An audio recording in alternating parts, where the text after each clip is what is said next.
بسم الله الرحمن الرحیم. السلام علیکم ملګرو. د ټولو څخه مخکې زه امان الله ناصر ستاسو په درانه خدمت کې د روژې مبارکې تبریکې درته وایم. الله دې وکړي چې دا روژه په موږ په خیر تېره سي. خو ځینې دوکانداران زموږ په سیمه کې وي، ځینې داسې خلک دي چې د هغو په ثواب باندې دا خوږه روژه هم ترخه سي.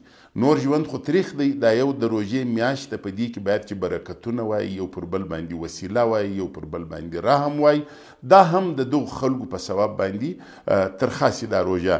نو په دې کې دوکانداران هم دي، څه نور خلک هم دي. په روژه کې آمد را باندې وسو د شاعرۍ. نو د مشال د پام کوه، یو شاعري ده، ما ویل زه ستاسو په درانه خدمت کې وړاندې کړمه. وایي بازار کې ډول راوستی د مارکیټ دوکاندارانو، بازار کې ډول راوستی د مارکیټ دوکاندارانو. وایي بیا به ښه کار وکړو د غریبو ګراکانو. هر څه به یو په درې کو، کلمې به یې ورپرې کو. ډبل قیمت د غوښو، ډبلې پکوړې کو. قیمت په اسمانو به امرود او د مالټې کو. انار او سیب خو هیر کوي، 300 به کیلې کو. ګراک چنې وهلې را تخته کوي ظالمانو. بازار کې ډول راوستی د مارکیټ دوکاندارانو. د ښار دوکاندارانو ورکړی دی بیان. وایي موږ یوازې نه یو، لرو ډیر پارټنران.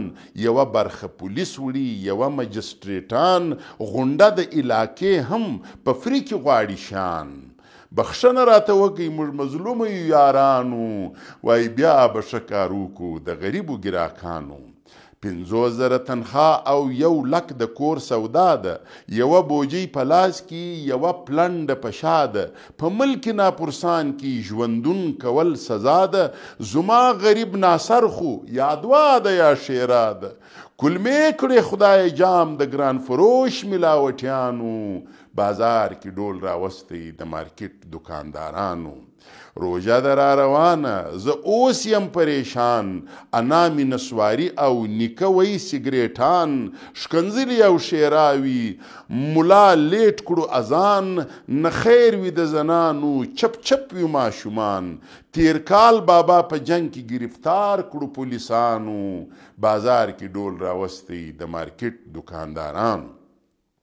بیا جنگ به وي، جګړې وي، په هر روډ به پډې وي. د ګریسو او موبلایلو سوځلي پکوړې وي. پاوډر والا مستې او اوبه شیدې وي. د بېرحمه دوکاندار خو همیش مزې مزې وي. ځواب به خدای ته څه ورکوي 3 ځلې حاجیانو. او بازار کې ډول راوستی د مارکیټ دوکاندارانو. وایي بیا به ښه کار وکړو د غریبو ګراکانو.